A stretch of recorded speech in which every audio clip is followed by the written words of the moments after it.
The air over Iwo Jima shimmered with heat and gunfire. On February 23, 1945, Marine Corporal Hershey Woody Williams moved forward across open volcanic ash, a 70-pound flamethrower strapped to his back. Ahead of him, a cluster of reinforced Japanese pillboxes poured machine gun fire into the Marines' line. Williams had already seen 2 men carrying flamethrowers fall under sniper fire that morning. The Japanese knew exactly what the bulky twin tanks on his back meant, and they aimed for them first. If a bullet ruptured the tanks, the result would be instant death in a ball of fire. Marine doctrine called for flamethrower operators to have covering fire from riflemen, but the situation on Iwo Jima was so desperate that Williams had to advance alone. He sprinted from one shallow shell crater to the next, igniting his weapon in short bursts, the liquid fire arcing into firing slits and ventilation ports. "I don't know how I did it," Williams recalled years later. "The Lord was with me that day." His actions that afternoon destroyed multiple enemy positions, allowing the Marines to advance. For this, Williams would be awarded the Medal of Honor, the only surviving recipient from the Battle of Iwo Jima. Yet, the weapon that brought him recognition was one of the most dangerous a soldier could carry.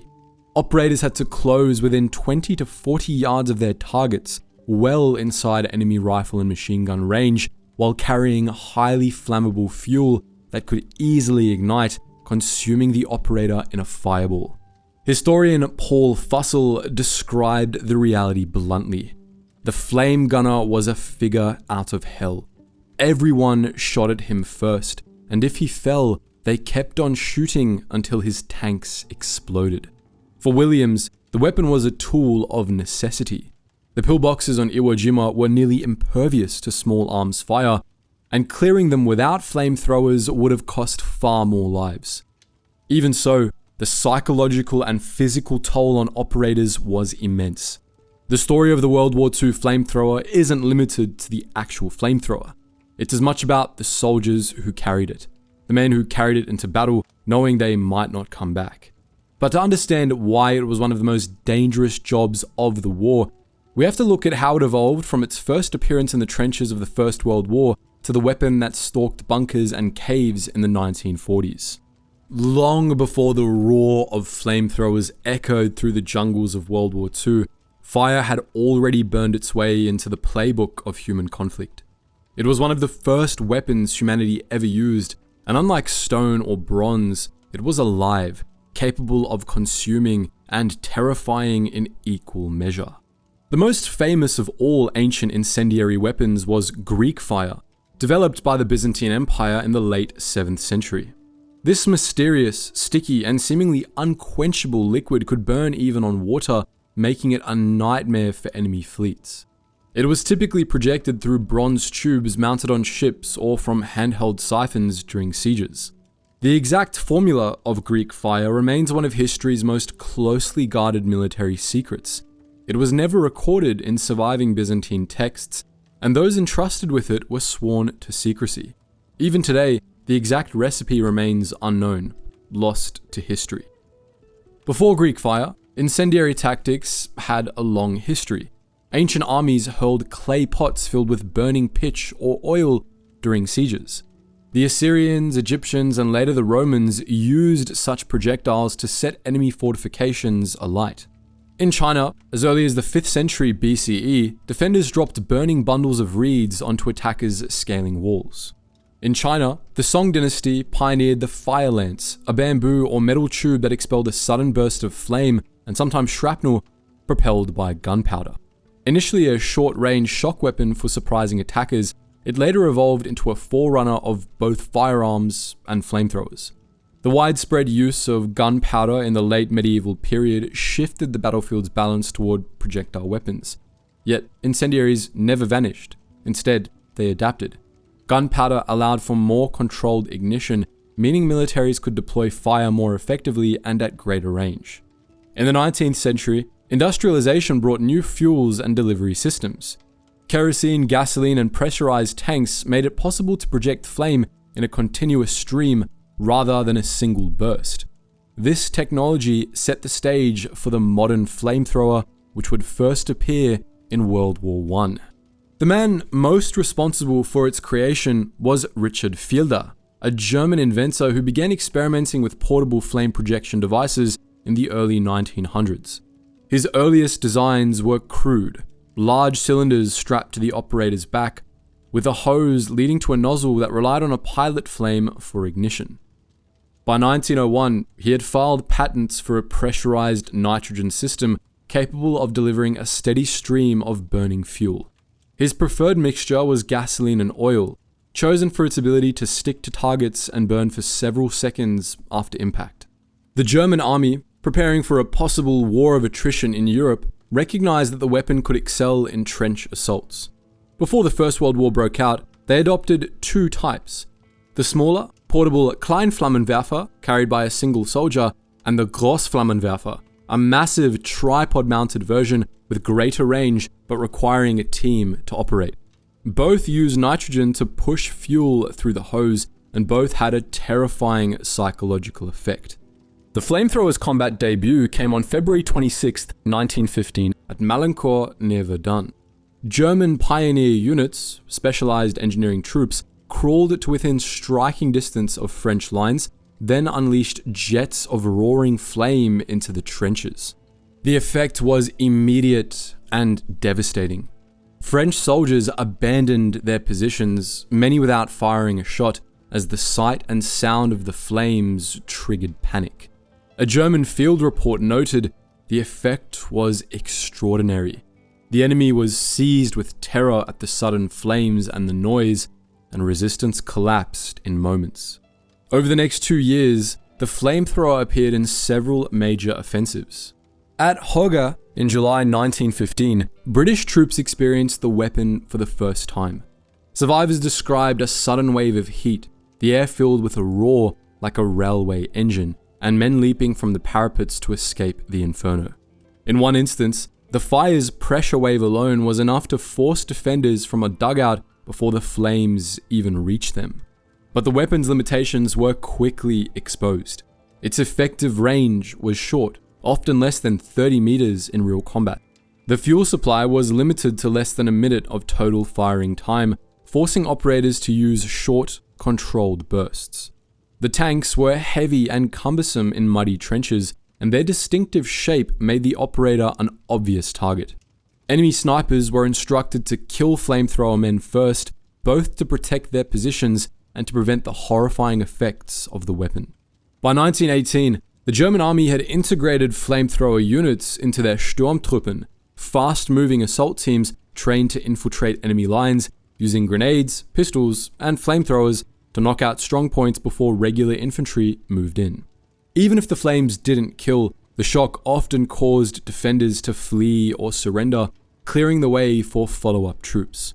When the war ended, the flamethrower's reputation was firmly established.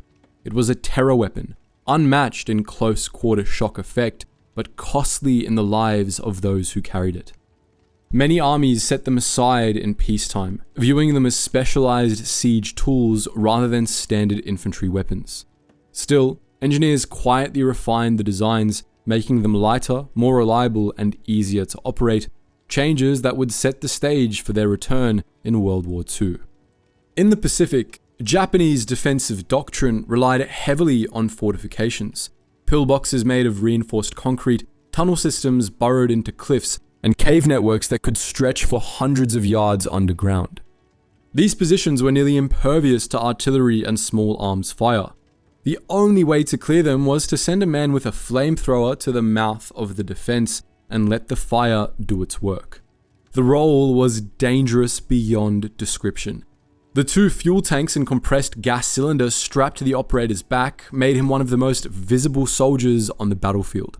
Japanese snipers were trained to spot them first, and the moment a glint of sunlight caught the curved steel tanks, every rifle in range was aimed at that man. It wasn't uncommon for operators to be hit before they ever reached effective firing distance. The Pacific Islands became proving grounds for flame warfare. Marines developed specialized tactics. Rifle squads would flank and pin down defenders, while the flamethrower men often crawling on his belly, approached the opening. A short burst of flame was usually enough to drive the enemy deeper inside, and a second blast could fill the confined space with suffocating heat and smoke. In many cases, there was no return fire after that second shot. Yet, the weapon's effectiveness came at a moral cost. Marines knew exactly what happened inside those bunkers, and some operators admitted feeling sickened by what they had done. Others justified it as the only way to survive against a fanatical enemy who would fight to the last man. In this theater, mercy was rare. Flamethrowers were often followed by demolition charges to ensure the defenders could not reoccupy a cleared position. Across the globe in Europe, the flamethrower's role was different. Here, the terrain and fortifications weren't coral caves, but stone buildings, pillboxes, and urban ruins. German forces fielded the Flammenwerfer 35, a relatively heavy but reliable weapon with a range of about 25 meters, and later the lighter, improved Flammenwerfer 41, both of which could be operated by a single man. Both models used a nitrogen propellant to push a thickened fuel through the nozzle with a simple igniter to start the flame. By mid-war, both Axis and Allied armies had learned the same truth. The flamethrower was devastating in close quarters, but it demanded precise coordination, covering fire, and sheer bravery from the man carrying it. Flamethrowers were rarely, if ever, used in isolation. In every theater of the war, they were part of a larger assault plan, one that recognized both the strengths and the extreme vulnerability of the weapon. A typical deployment involved a team, the flamethrower operator, a second man to help carry spare fuel or parts, and several riflemen whose sole job was to keep the enemy's head down long enough for the operator to get in range. Without this protection, a flamethrower operator's life expectancy could be measured in minutes. The weapon's effective range was its greatest limitation. Even the best models of the war, the US M2, the German Flammenwerfer 41, and the Soviet ROX 3, could only project flame about 40 meters under ideal conditions. In practice, battlefield obstacles and the need for accuracy meant operators had to close within 20 or 25 meters. That was well inside the range of rifles, machine guns, and grenades. Once an operator ignited the flame, his position was instantly revealed, and every surviving defender would concentrate fire on him. The mechanics of operating the weapon were deceptively simple.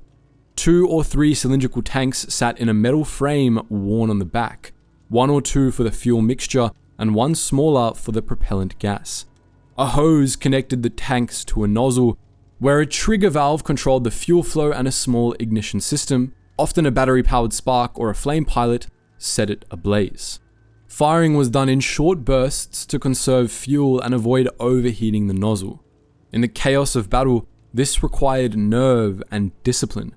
Holding the trigger for too long could empty the tanks in under 20 seconds, leaving the operator defenseless.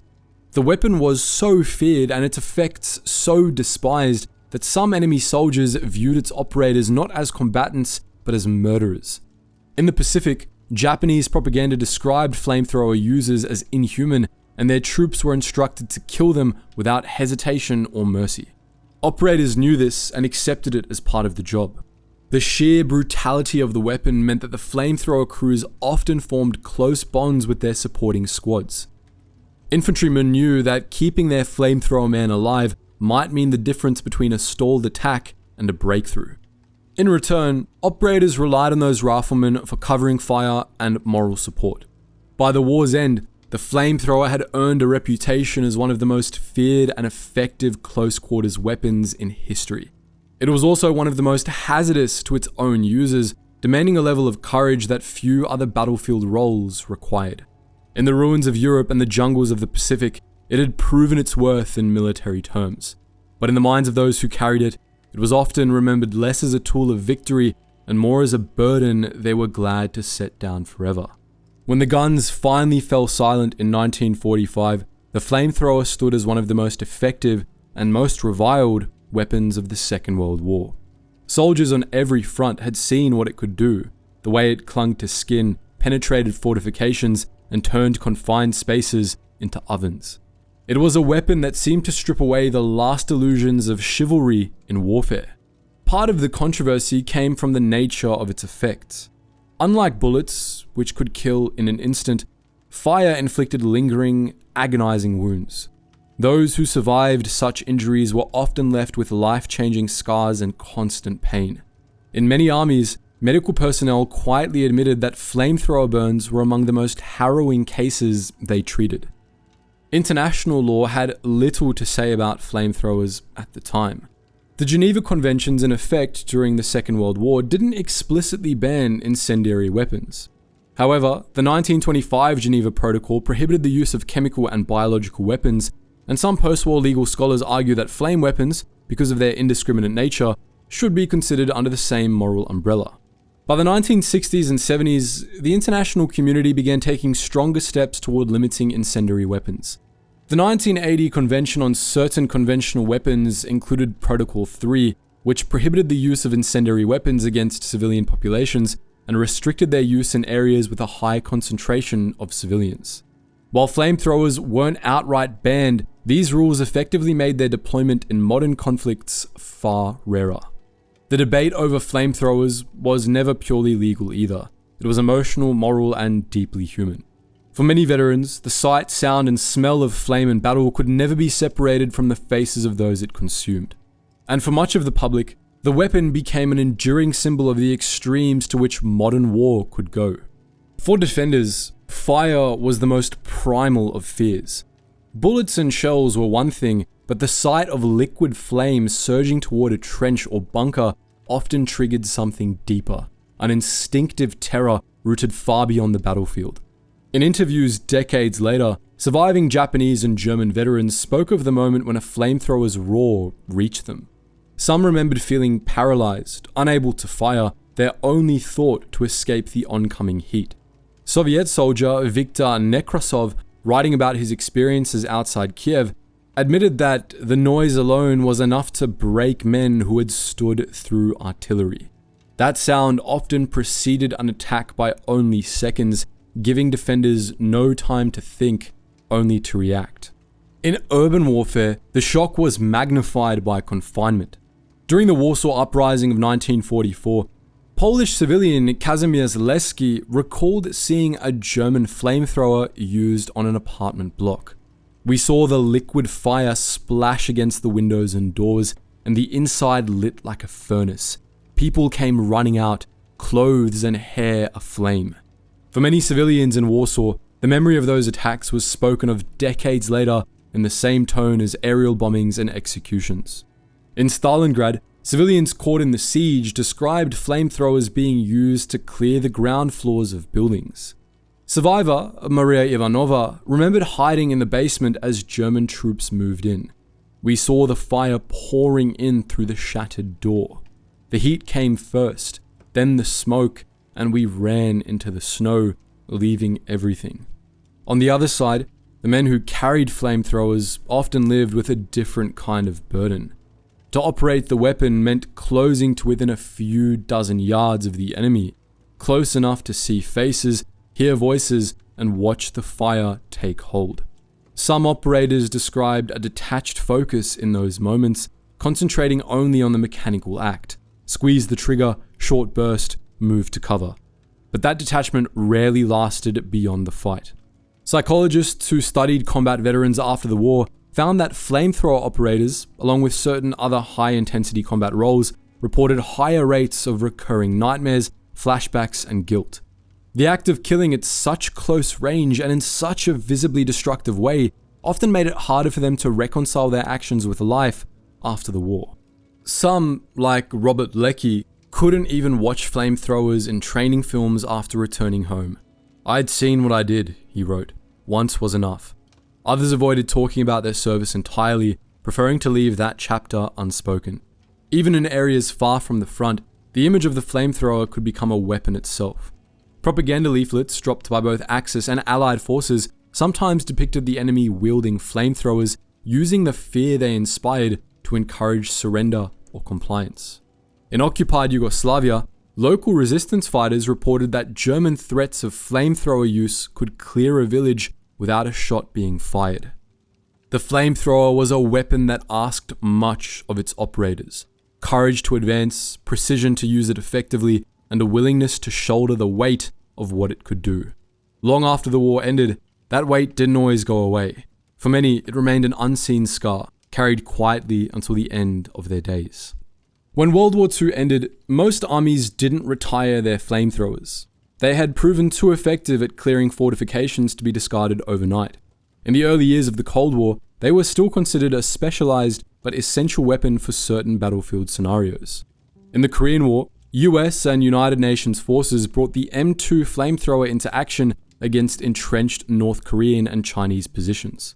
The steep hills and ridgelines of the Korean peninsula were dotted with bunker systems, often dug into the sides of mountains. These were reinforced with logs, sandbags, and rock, resistant to small arms fire and even to some artillery. Short bursts from a flamethrower could send fire curling through firing slits, suffocating and burning defenders inside. On hills like Pork Chop and Heartbreak Ridge, assault teams often relied on flamethrowers to break the deadlock, with riflemen laying down suppressive fire while the operator advanced to within 20 or 30 yards. The weapon saw even greater use in Vietnam.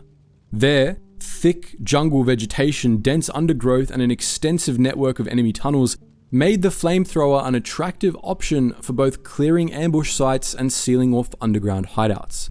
The US M2A1 and later the M97 portable flamethrowers were deployed alongside vehicle-mounted versions such as the M132 Zippo flame tank, which was built on an M113 armored personnel carrier chassis. These could project flames up to 200 yards and were used to clear tree lines, destroy bunkers, and flush Viet Cong fighters from tunnel entrances. However, the Vietnam War also marked the beginning of the end for the flamethrower in US service. Images and reports of its use in villages, sometimes resulting in civilian deaths, sparked controversy at home and abroad. In some cases, flamethrowers were employed to destroy structures suspected of sheltering enemy combatants, but the lines between military targets and civilian property were often blurred. This public backlash, combined with the emergence of new weapons like the thermobaric charges and napalm airstrikes, convinced military planners that the flamethrower's days were numbered. By 1978, the United States officially removed flamethrowers from its arsenal, citing both limited tactical value in modern maneuver warfare and the growing stigma attached to the weapon. Other NATO countries soon followed. Britain, Canada, and West Germany all phased out their man-portable flamethrowers in the 1970s and 80s. Civilian versions survive, mostly for agricultural use, controlled burns, brush clearing, or snow removal in remote areas. In some countries, private ownership is legal. In others, it's heavily restricted or outright banned. The image of a man with a fuel tank on his back, advancing under fire, now belongs to history. But the legacy remains, a reminder of a time when war brought fire to the front lines in its most direct, personal, and terrifying form. So, there you have it, the story of the flamethrower, from its terrifying debut in the trenches of World War I to its final battles in the jungles of Vietnam. But what do you think? Was it a necessary evil, a weapon that saved more lives than it took? Or was it a step too far? A creation that crossed the line of what war should allow? Could a weapon like this ever return to the modern battlefield, or should it remain buried in the past?